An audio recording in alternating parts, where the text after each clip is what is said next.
যে ছোট মুড়ো আছে এটা কত বেচবেন? এই গরুটা বেচান না, তাকে নামাইতে গিয়া ঠেঙ্গা ভেঙে গা, বাড়িতে লিয়ে যাবো গা। আরে মেয়ে বাড়িতে নিবা কেতা, কমাই টমাই কই আমার কাছে বিক্রি করে দাও। আবার তুমি এসব কি কও? এই ঠ্যাং ভাঙা গরু আমরা নিমু?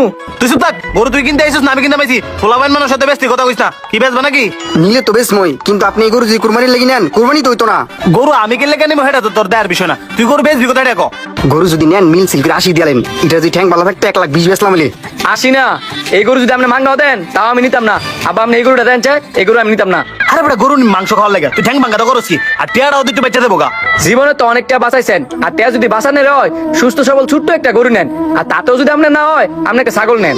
ছাগল নিলে কি আমার মান সম্মান থাকবো? সবসময় গরু দেই?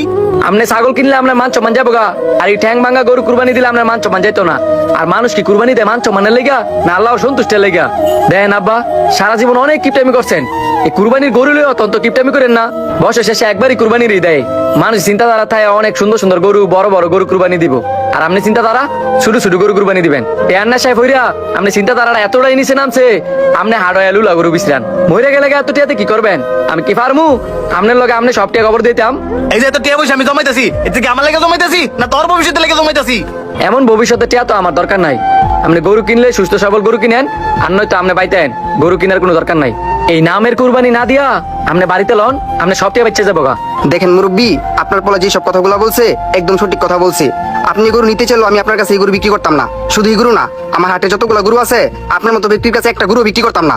বাবা তুই ঠিকই কইছস, এই যে আমি এত টিয়া পয়সা জমাইছি, এই টিয়া যদি আমি সঠিক জায়গায় সঠিক সময় ব্যয় না করতে পারি, এই টিয়াতে আমি করবো কি? আয় বাবা, হাড়ের এই বড় গরুটা আছে না, এই বড় গরুটা নেই। আমি তো আপনার বড় গরু নিবে কইতাছি না, আপনার সামর্থ্য অনুযায়ী শুরু দিকে সুস্থ সবল গরু নেন। আর আমরা তো গোস্ত খাইবার লাগে গরু কিনতাম না, আমরা গরু কুরবানি দিব আল্লাহর খুশি করার লাগিয়া। বাবা তোর এতে গরু যেটা পছন্দ হইবে আমি হেঁটে নিমু।